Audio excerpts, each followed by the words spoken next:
topics and opinions expressed in the following show are solely those of the host and their guests and not those of W4CY Radio, its employees, or affiliates. We make no recommendations or endorsements for radio show programs, services, or products mentioned on air or on our web. No liability, explicit or implied, shall be extended to W4CY Radio or its employees or affiliates. Any questions or comments should be directed to those show hosts. Thank you for choosing W4CY Radio.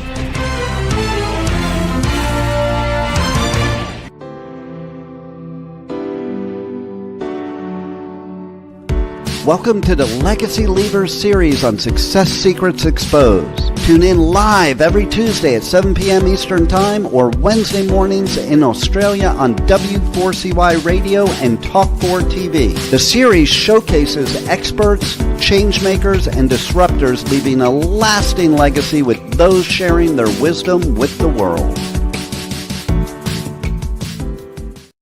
Good morning, good afternoon, and good day to you all, and welcome to another episode of Success Secrets Exposed. Today, I'm very excited, giddy in fact, about talking about building aligned businesses, the path to impact and authority, and lifestyle freedom. And that's because my very, very special guest today is Samantha Riley, who is an authority positioning strategist, best-selling author, speaker, and host of the Influence by Design podcast. And Samantha works with visionary leaders, coaches, and experts to help them unapologetically step into their power, claim their authority, and create businesses that align with their desired lifestyle and values. She has sharp insight and wit, unwavering passion, and empowers her clients to build businesses that aren't just successful on the outside, but are fulfilling on the inside. So today we're going to dive into how success is about more than money. It's about alignment, authority, and creating a lasting impact, both for you and your clients. So please help me welcome to the show, Samantha. Hello. Good morning. I'm so excited to be here. I am too, and I know this is going to go off in all sorts of different tangents. In fact, I think it really could, couldn't it? Yeah. I think it's just going to go off is probably the best way to describe it. The pressure.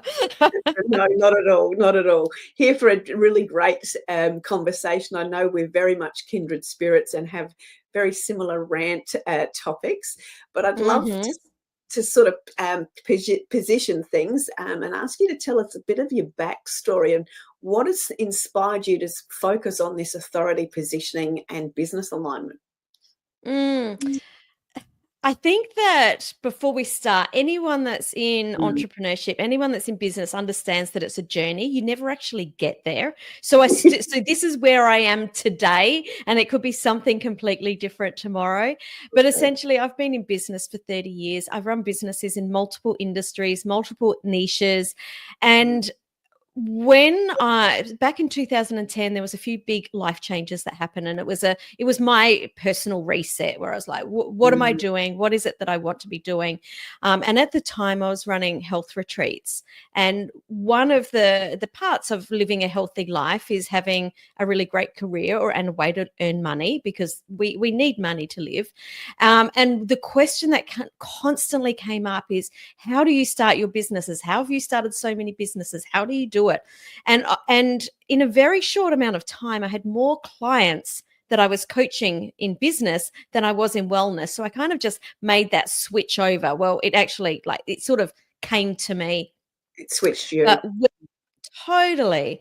But where I really niched, and I think that this is really important for us all to look at, is the things that are interesting to us, or the things that have challenged us, and the things that we have really worked really hard to overcome ourselves, is generally this little tap on the shoulder from the universe. And that's kind of where I ended up. And I was on a cruise ship with a group of 80 other entrepreneurs at this time. And we were all, as entrepreneurs do, we're all nerding out and having coffee, sitting around on the ship. We'd been on shore all day. We're all nerding out. And the questions started going around, like, what are you, an 8 or a 9 or a 10 out of 10 in? And it just exactly what I needed to hear at the time, to go, here I was with all of this experience from all these different industries that until that moment, I hadn't seen how they all played in. I kept throwing the baby out with the bathwater at every step along the way. And so this conversation that went for quite a few hours, it made me realize, oh my goodness, all of those things that I did when I was teaching 3-year-olds ballet, all those things that I did when I was working with my staff in my retail store, all of those things that I did when I was getting our e-commerce store up and running, all of them, I had specific zones of genius that was applied in different ways, but it was all the same thing. And that's when I realized, okay, we all have those little zones of genius in us. And it's how do we bring them out in the best way possible, in a way that lights us up and fulfills us. So that's essentially how I got here, was going through that whole journey myself. Yeah, and I think there's such value in looking at the 10 out of that 10 out of 10 or that 8 to 10 out of 10 when it comes to all of the different levels of our inner genius. I just straight away went into imagining a pie chart and going, oh yeah, there's this, which we don't often do collectively for ourselves. We can see it in other people really, really easily, but we don't do our own checklist. Absolutely. That's exactly right. Yeah, and then having that checklist with that's a 10, that's a 9, that's a 7, that's a 6, that's a 10, and really honing those sorts of things. Boom, mic drop. Yeah, there's your first gold nugget. Yeah. So from that perspective, because that's really honing in the alignment in your words as it relates to that journey. And I love that you've been on a journey. I refer to mine as being serendipitous, and yours seems to be very similar. How do you define alignment now, where you are now looking back? Yeah. Alignment to me is this untangible feeling. It's not something that you can see, it's not something you can touch, but you can feel it inside, where you just know that you're lit up. You get that feeling, and everyone gets that feeling differently, but for me it's like this feeling in my body that it feels like a light switch is turned on, and I stand up a little straighter. The shoulders come back. I feel energized. I feel excited. I feel like I could, do something all night and still not be tired, which actually is not the case because I need my sleep. But it's this feeling that it's just right. Where I think that people get really confused with alignment is getting that feeling from a purpose, like these are my values, this is my purpose. Maybe the wording that they have is this is the legacy I want to leave. And everyone positions this or feels this differently, right? They feel this is what I'm here to do. But then something comes along that trips them up and they're like, oh, no, I'm not in alignment now. And this is where we need to be really discerning the difference between I'm in alignment and this is just a really challenging journey, because we need to overcome things to have it more fulfilling or to fully lean into our purpose. So knowing the difference between that and we are on the wrong path and we're totally out of alignment. And that requires really tuning into your body and listening to the cues, because for us to lead a really purposeful journey, there are going to be times where you're crying, banging your head against the wall, just like, the frustration of why can't I get this? And you really have to tune in. Is this the right thing? And, when you do these hard things, you feel even more excited on the other side, that they're more purposeful. And I think about those times and think, oh, I'm so glad I kept doing that. But then there's other times where I'm like, I had this gut feeling. I knew that I shouldn't have done that. I knew I shouldn't have said yes. And that's a completely different feeling. So it's such a really tricky thing, but you need to start paying attention to the cues that your body gives, because your body really does have all the answers. Yeah, so true. And it is, I think you use the term, the hell yes and the hell no. Sometimes we say, Mm-hmm. "Oh, that was a no, that's a heck yes," which is very different to a Mm-hmm. hell yes. And then you sort of lean, I can do it. You sort of start to lean into that, and then you bump up against something, and then you go, "Oh, yeah, no, that was really." Hindsight tells me now that really was not a yes. Let's just move back over there, and that is that sort of Totally. grieve, isn't it? Absolutely. I remember once, so I'm very much into human design, and I know we're not going to get really deep into that, otherwise, we'll be here all day. But human design is our unique energetic blueprint. And my unique energetic blueprint, like you say, it's either a hell yes or a hell no. I'm a sacral generator. And one of the, I guess, the shadow sides, or one of the things that I can do if I'm not really tapped in, is I can say yes to everything. So it's like the amount that I've said yes to in my life that I never should have said yes to. Like my husband's just like, oh my God, I can't believe you said yes again. Like you've got no time left in your day. And when I started to really understand this, I was on a call with a potential collaboration partner, and he came with this most amazing opportunity on paper. And I Yeah. just had this feeling in my gut, this is wrong. And it wasn't anything about him. It wasn't anything about the offer. It just felt wrong. And I couldn't put my finger on why it did. And for the first time, I trusted it and said, look, I for like now it's a no, and it doesn't mean it's going to be a no forever, but right now it's a no. And he got really funny with me. He was like, I don't understand. And we actually didn't talk for a while. But Mm. as we went down the track, both like he came to see, oh, I understand it wasn't the right time. So Yeah. it's like really trusting that. Yeah, I know you said we will end up going into a deep dive if we go into human design, but there was one question I did need to ask because, and I'm going Yeah. to frame this because of what you shared with me during the week, which was one of your new, I'm going to call it a new tool. Correct me if the language isn't right, where you shared with me my prosperity code. So I'm going to Yes. ask you a little bit on that, but to frame it up, for me, I've always loved, I love a good profile test. Love a good Yeah. profile test. Over the years, they've given me insights about myself that I wouldn't have seen fast enough. But through a Yes. profile test, I've had, discoveries and then had the, oh, yeah, of course, aha moments. Uh-huh. So how is what you're doing now with which is this new tool, which is using your human design elements and your alignment and everything else that's in your genius, how is this different, if this is the right question, how is this different to a profiling tool? This isn't the way It blew me you away. act. Yeah, Sorry. it blew me away. I've got like circles and highlights right the way through it. I'll So bet.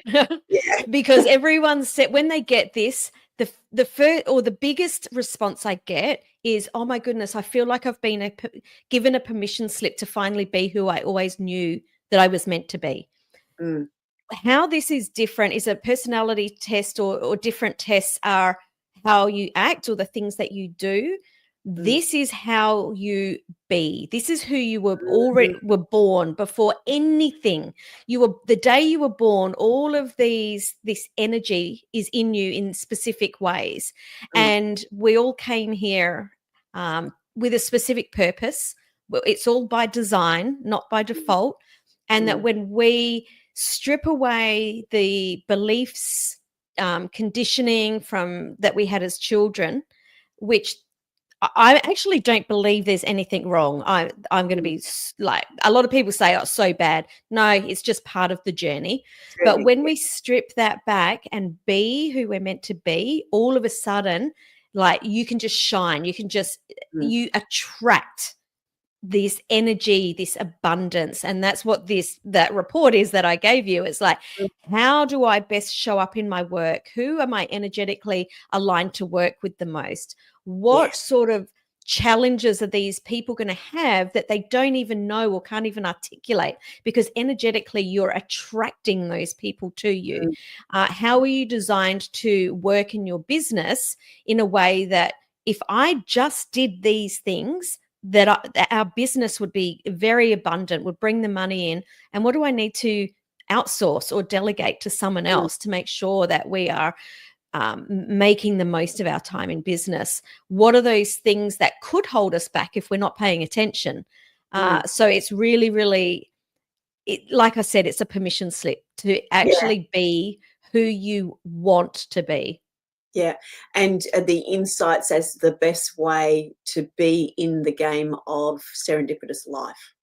That was, Yes. yeah, how I saw it, because there was some, I've sort of gone circled it through some of the things that we were talking about before we came on the live show, as it relates to saying yes to too many things because we like ideas and all those sorts of things, and how for me what I found paramount is I love being in things, but I love space. But if I have too much space and I isolate, then it really highlighted the extremes of the way in which I roll, to the point that I can go, okay, well, I can actually manage that better now, because I have more awareness of it, which that was just like, wow.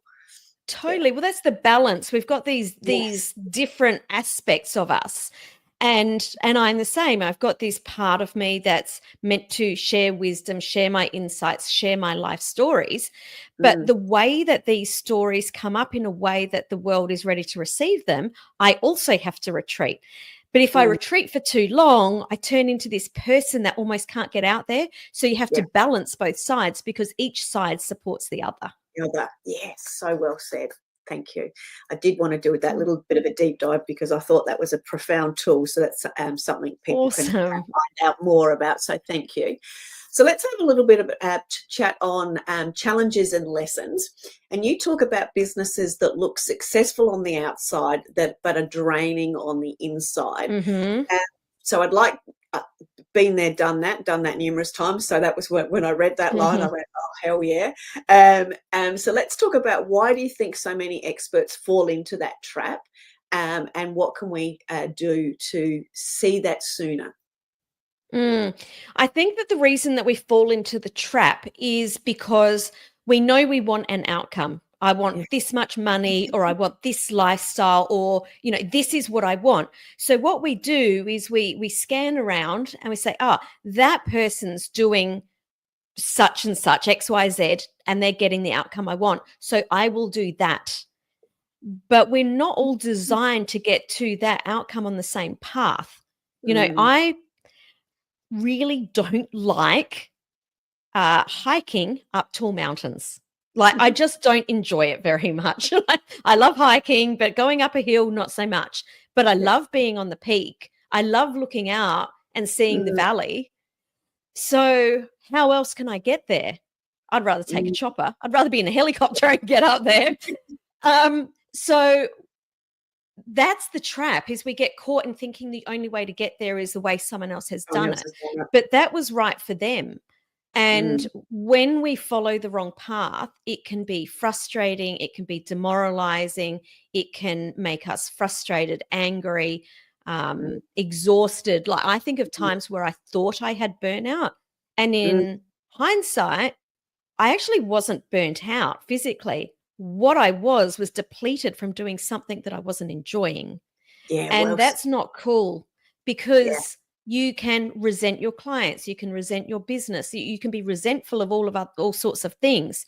That will make clients disappear, but also that bleeds into family life. You come home and you yell at the kids, you fight with your partner, all of these things, where instead of looking around and saying, okay, that person's doing what I want, how did they get there?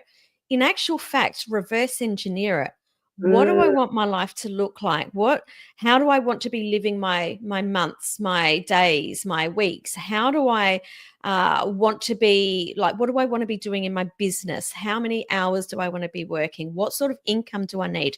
And then reverse engineer it. So the way we normally do things is look forward. We want to get there. Let's take this path, rather than, this is how I want my life to look. How could I create a business that gets me all of those things? And then, instead of following someone's business model, now we're going, okay, so I need all of these little aspects of the business to come together. Now, who can I look for just that little tiny piece? And it's like you're putting together your own little puzzle instead of just completely, taking someone else's blueprint. Yeah, I love that. That reminds me of the cardboard cutout of the guru at the front of the room versus studying yourself 95% of the time and working out the 5% of the strategies that you need. So cherry picking those, Mhm.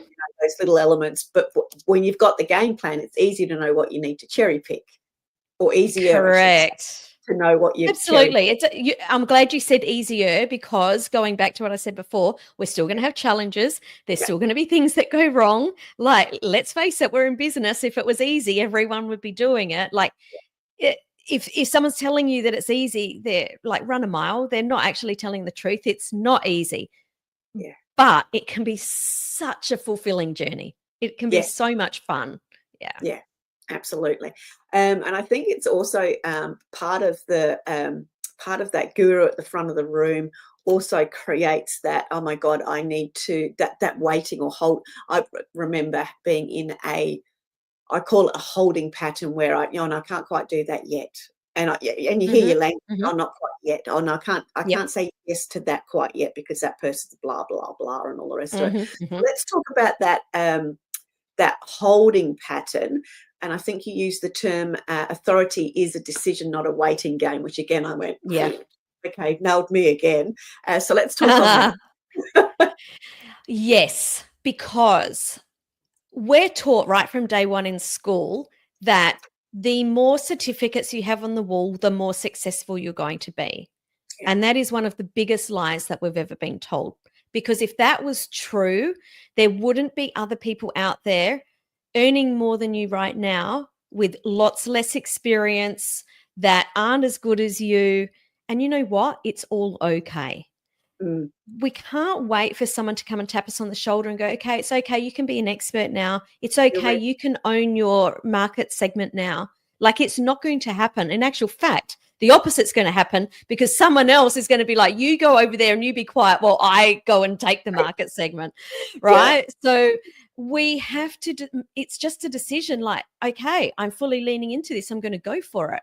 And Mm, when we're doing that from not from a place of arrogance, mm, but with this quiet confidence of, even though I don't know what I'm doing, I'm confident that I can get there, that the right people will show up at the right time, that the right opportunities will show up when I take the action, because that's really important. You have to take the action.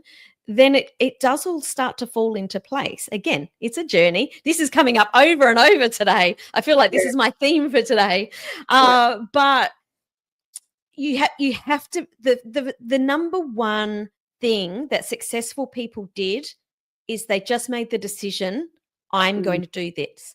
That it's that simple. It's yeah. just a decision. I'm going to do this. Yeah. And I think too, from that, when you do make that decision and you've got that clarity, there has been some form of an unpacking a process, an awareness, and those sorts of things, and then you have that hell yeah moment. You start to feel it in your body. Mhm. Where and I just wanted to come back to that explanation, because I've done and had that, and I've seen lots of other people do and have that, but they haven't actually thought about because we've all got blueprints and we've all followed everybody else's blueprints and done the mix and matching. But if we haven't actually created and thought about the lifestyle we want to design, which is obviously your space, if we haven't thought about that in enough detail, then it becomes, the journey becomes that little bit more windy.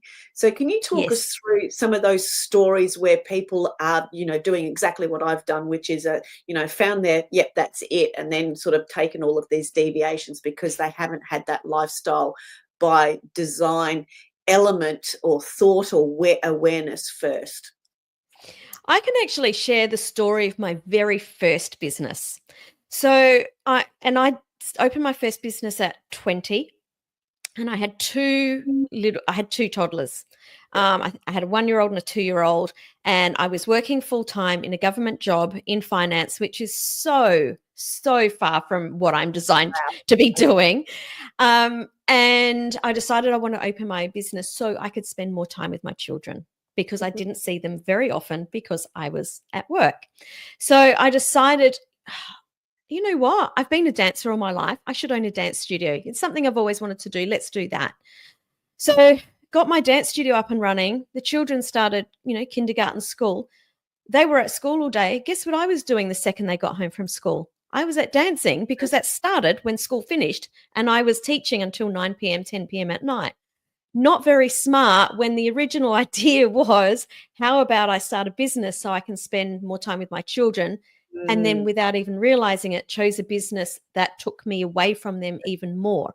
So you must really understand all that the decisions you make directly relate to your lifestyle. And that's why I'm so passionate about, let's reverse engineer it. In saying all of that, these are all lessons that we bring into whatever we're doing. So was it wrong? It was wrong if that's, for my lifestyle. But was it wrong from a life perspective? No, because I learned so much from having that business. I got to spend time with my children in different areas. Like, they would love to sit at the dance studio. Like, things change, but be really clear about where you want to go, but also don't get down on yourself if you think it's a mistake, because it's all part of the journey and it's meant to happen exactly as it is.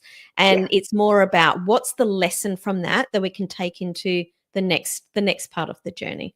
Yeah, I love that. And that's the paramount mindset shift, is not focusing on the perceived mistakes and actually looking at the lessons, the growth, the movement, because without those mistakes or lessons, we actually don't have forward, upward, or propelling movement.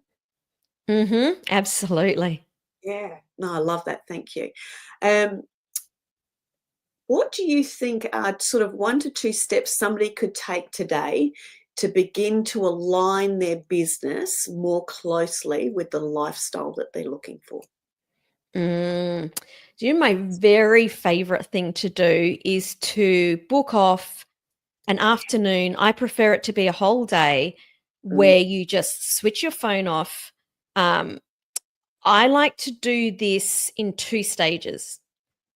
The first part of the day, I just sit down and I just grab a cup of tea and I sit in the sun and I just journal all my thoughts. Whatever comes in, I wish that I was doing this. I want my day to look like this. In 10 years' time, I want to be doing this, the things that excite me. And I just get it all out. I don't let my pen stop. And then in the middle, I come together with my husband, so he does it as well. And then we put them together, because it's really important that we're both fulfilled in our own way. We don't want to have goals that are just together, because we both need our own goals. But also, we're living together and we're in partnership. So it's now, how do we put these together? So take the time out and just get all of those wants, those wishes, those desires on paper, and then start to ask yourself, if I was going to do this, what would it look like? What would need to change? Because everything that you're tolerating in your business is taking you away from that desired goal. Mm, mm. Love that. So I'm mentally going through my little steps, because we are similar, and that to me is I love, it's the unpacking journey, where you just unpack anything and everything that comes in your brain, and then sort of working out that alignment. But the thing that that I wanted to highlight that's different, you've unpacked your brain. I usually go through and go, that's a really good idea. How do I go about doing that? That's a really good idea. How do I go about doing that? But what I've loved about what you've said there is, when you've got all of that out on the page and you can see it, because I love a pen, because I've always got a pen in my hand and a highlighter on the desk, is you've actually used the word what needs to change. And that's such a powerful, that in itself is a powerful propeller once you've got the awareness and the insights of what you're looking at and mapping out. And then that does helps you actually see more and see further, if that's the right word. Yeah, totally. And this isn't a one-time event either. It's something that I do at least 4 times a year, or any time that I'm feeling stuck or like something's not right. When my husband and I have moved from Sydney to Queensland, back to New South Wales. We thought we were going to be on the road traveling for a year.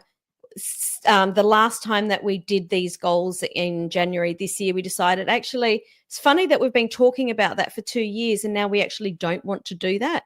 So it's because we're always changing. We've always got these different ideas. So what I love about the life that we've created is we've just decided, okay, we feel like moving to Noosa. Let's just do that. Or we feel we want to move back to New South Wales because our daughter had a baby, our first grandbaby. We wanted to be close to him. Let's just do that. Like, we can change things along the way. And the way that we've designed our business, because the goal always was, let's create a business that allows us to be able to kind of move and do whatever we want. That's what we've created. And because the goal wasn't, we want to 100% live here. The goal was always, we want to be able to have the decision to move wherever we want, which has slightly different energy. We've put things in place in our business, so we've got that flexibility to just kind of go, all right, well, where do we want to be now? Absolutely. There's 2 words that have come up there that I'm just going to pick on. And I wrote the word adaptation down and then went, well, we're not really adapting. And I'm going to say, it feels as though you're not adapting because you've got the goal, but as a result of the goal you're looking for, you actually discover something new. But I don't know whether I see that as a discovering something new and further alignment versus adapting to something just to make sure it fits or works. Yeah, you summed that up really well. It's, we're not adapting. It's just like, where do we, like, what's lighting us up right now? When I decided that we were going to live in Noosa, like, I had this thought, came randomly out of nowhere. We were there within, I think it was 12 weeks, like fully had gone there, found a house, moved back, gone within 12 weeks, done. And when we decided that we were moving back to New South Wales, it was done. The same thing. It was done in a couple of months. So we weren't really adapting. It was just key decision. The universe was giving. That's exactly right. Yeah, and you were, as a result of the decisiveness and the energy, because of that decisiveness and the clarity and the alignment, it's unfolded, hasn't it? Yeah, well, you get that feeling, and because we've taught ourselves to trust ourselves, the thought comes in, and then because this is a muscle that we've worked on, we can go, all right, this is what we want to do. Now what needs to happen? And that's that. What are we going to change? What are we going to keep? What are we going to start? How is this going to work? And it's almost like our business is like a mixing desk. It's just like, which dials are we going to move just to make it all fall into place? Yeah, perfect. And the mixing dials, that just puts a beautiful simplicity over it, which is, I love the way that you roll and simplify things. On that Thank thought, you. Let's talk about simplifying and overcomplicating offers. That was my evil little giggle there, because I feel like entrepreneurs, business owners are their worst enemy. They love to make everything so complex. They feel like they need to work hard. They feel like they need to just put so much in when it doesn't have to be that way. I am so big about what is the easiest next step to get us on that path without layering in all the things. When we're talking about our offers, again, knowing that this is how we want to live our life, how does our business need to feel? So if I want to be at home with my young children, then probably putting together an offer where I'm on a plane every 6 weeks and going interstate or to another country isn't the best inclusion. If I love to travel, putting a business into place where I have to be meeting with clients locally every week probably isn't the best choice. So how do I want to be living my life, and then putting that into play? And And that sounds so simple, and I absolutely agree with it. But I know and see and have done it myself at how much we super overcomplicate things, and we do have lots. I almost see that we create too many moving parts. And I Yes. use the phrase, "What's the easiest way forward?" But I've seen and have done and see other people where we go, oh, we need to build out this, I'm going to call systems, funnels, and it needs to do this, and it's complicated. And by the time we've built it out, it's got like 300 and something steps. Yeah, right. Right. But the reality of it is we actually only needed 8 people in the room or 8 people to join us. So probably the easiest thing to do was to get on the phone and talk to people. Yeah. Let me give you an example of something that I saw play out with 2 different clients just in the last couple of weeks. Yep. I had one client that was like, okay, we need to automate everything. We need to make sure we've got the CRM, all of the automated sequences going out. It all needs to be built out. This is before anything's happened. And I'm like, oh, I'm trying to explain, like, just do the next little piece and it will all start to come together. No, I've got to get all the tech right. And she's frustrated because nothing's happening. Another client, we put together a new offer. We called it a phantom offer because it hadn't actually been created yet. She just was putting it out to her audience to see, does this have legs? We created something in a 60-minute phone call from I don't have any business at all to now I know what my offer could be, who my ideal clients are. Let's put out this hand raiser post to see if anyone's interested. Got 15 leads within 2 hours. And instead of letting her hold it back, she moved those email addresses into a spreadsheet. Yeah. And now she's already got these people. And I'm like, hallelujah. Yes, we do want CRMs. Yes, we do want automated responses. Yes, we do want all these things. But do they need to happen on day one? No, absolutely not. What is is it the least path of resistance? Is that the quote? Essentially, that's what we're doing. Path of least resistance, yes. That's it. That's it. We want the path of least resistance. Yeah. Yeah. And I love that because that answers one of the questions I ask clients or did ask clients a lot, which was what's your audience asking for? And I do ask this as it relates to when we're repurposing people's books, because they've written a book, but what are people actually now asking you for?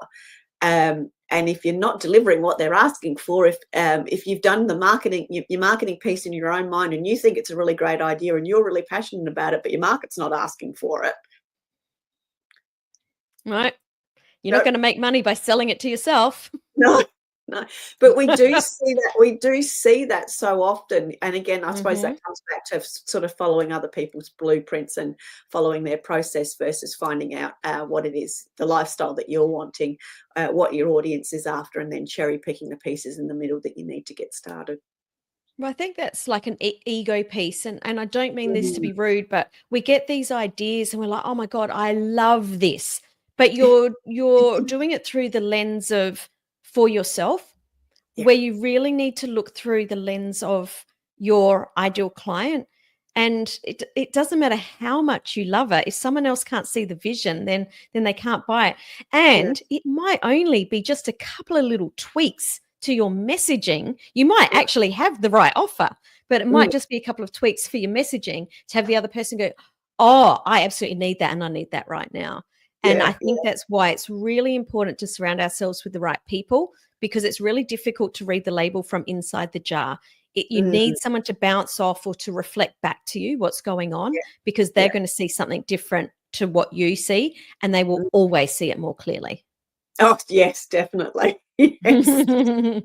Fresh eyes and fresh perspectives and brutal truth is often very advantageous. And sometimes that comes from your 12-year-old or your 16-year-old or your 21-year-old. Yes, absolutely.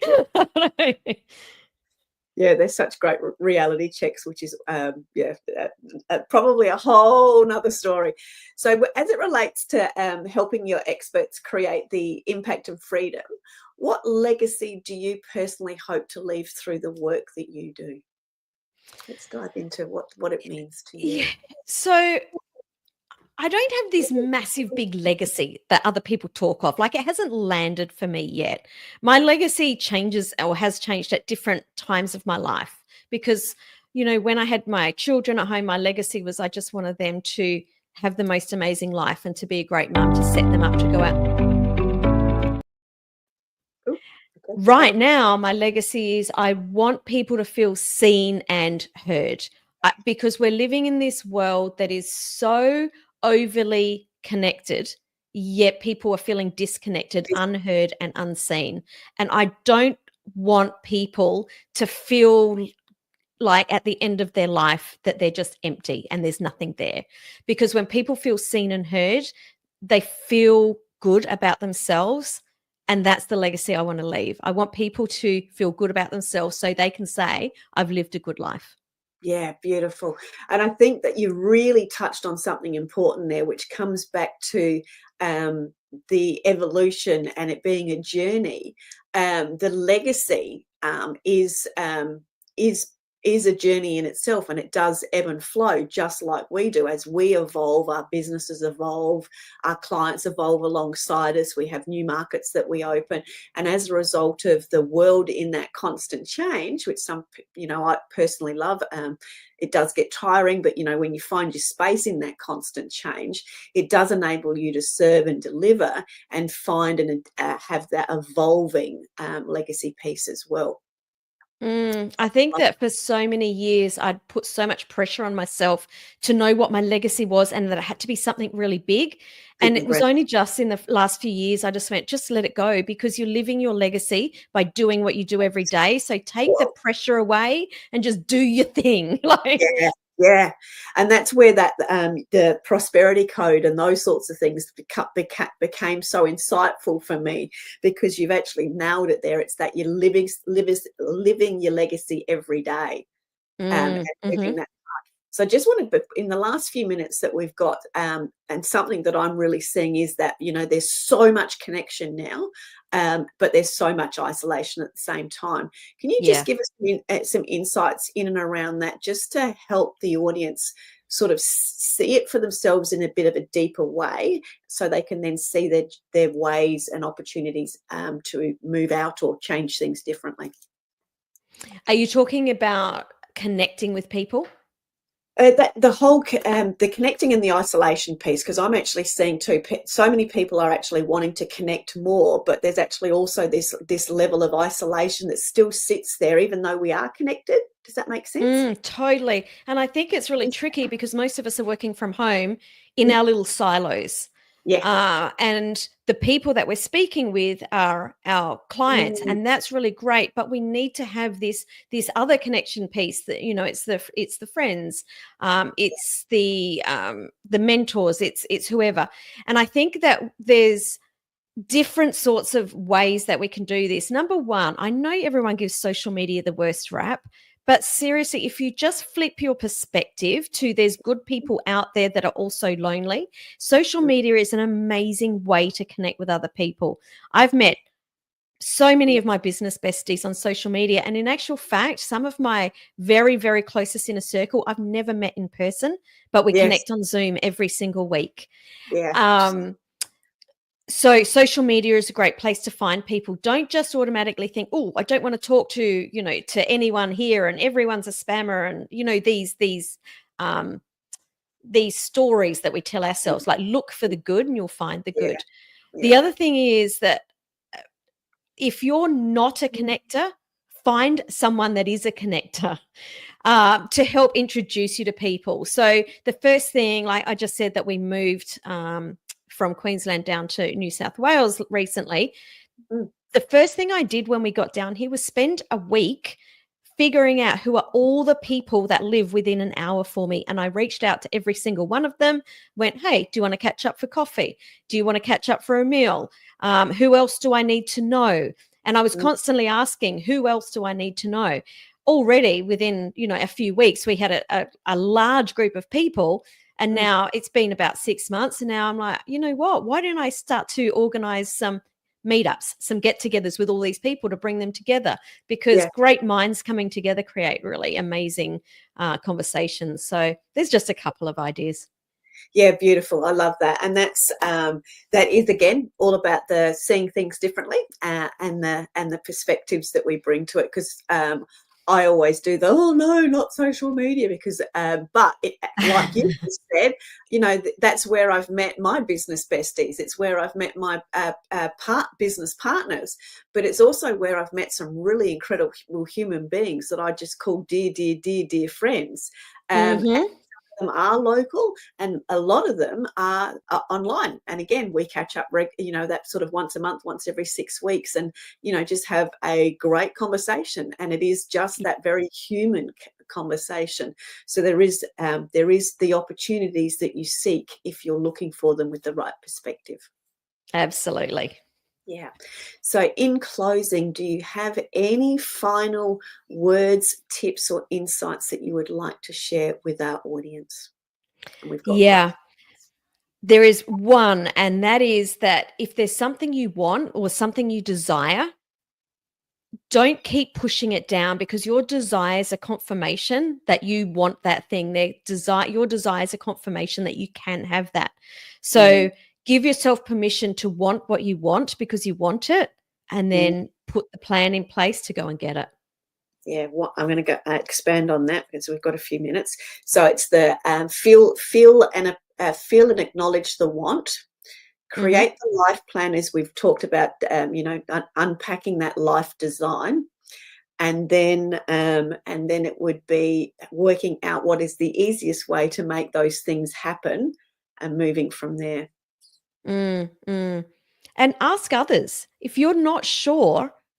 There's I think it's Dan Sullivan's book, Who Not How. Really great book. Yes. There's always a who that can help you, that can either reflect back to you, that can introduce you to someone, that can help you with a challenge that you're having, whatever it is. There's always a who. So if you're not sure how to do it, don't ask yourself, how do I do this? Ask yourself, who do I know that's achieved this? Who do I know that can help me with this? Who do I know that can connect me with someone that has achieved this, or that could introduce me to the next person? Really important. Yeah, absolutely. And that was actually one of my books that I wrote many years ago, which was It's Not How, It's Who. And I love that you've talked about that as well, because we do get stuck on the how. And in reality, it is a who. Now, I'm just going to pick it up there that not everybody is a natural connector and networker like we are. So we don't. You and I both think in who, because that's where we create leverage. So you've just got to find that. I'm going to reference mine. You just need to find the crazy person that everybody knows, that knows everybody.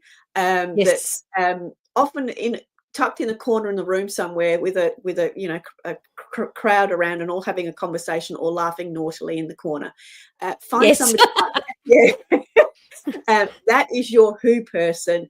And generally speaking, and I'd ask if you're the same, I love being asked, hey Sally, who do you know that can help me with blah blah blah? As long as you got your shopping list, or I'm needing blah and blah and blah, we can probably give you 3 or 5 names on the spot that can assist with that.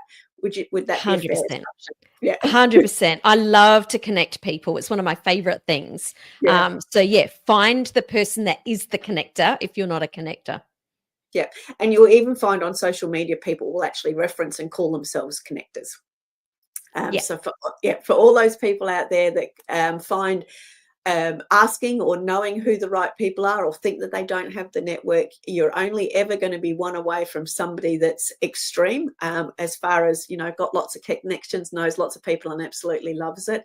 So you will always have a significant resource available to you, and there's usually one of those people in every great networking or business association, etc. as well. So beautiful. So we've covered a lot as it relates to building a business that is aligned to help you build your impact and your authority. We've been speaking with Samantha Riley, and she has a podcast. So I'll ask you just to explain and share a little bit about the podcast and the topics, and why that's a really great place to consume your content and learn. Yeah, you can find me on Influence by Design podcast. It's for people that really want the strategies, the techniques, the understanding how the business works, but also understanding how the energetics works with it. So it's like right in the middle. It's on a range of Wendy Woo Woo to Bro Marketer. We're right in the middle. So if that's you and you want to build your business, definitely come find us there. We release twice a week episodes to help you build your business. And I love that. It's right smack in the middle. I was going to say between the woo and the wow, or the woo is the wow. But yeah, well said. It's an absolute gold mine for strategies, etc. You can connect with Samantha in that area. It's been an absolute pleasure sharing insights with you and perspectives today. Thank you so much for joining us on the show. Thank you for having me. You're very welcome. Thank you, everyone, and we look forward to seeing you on another episode of Success Secrets Exposed. Till then, take care. Bye. Remember, if you want to be sought after and sold out, as well as being known as the obvious expert in your industry, you need to speak with Sally, our host of Success Secrets Exposed. Sally is the founder of Monetize Your Content, a done-for-you content marketing agency that helps you be easy to buy. See you next week on another episode of Success Secrets Exposed. Tune in live every Tuesday at 7 p.m. Eastern Time or Wednesday mornings in Australia on W4CY Radio and Talk4 TV.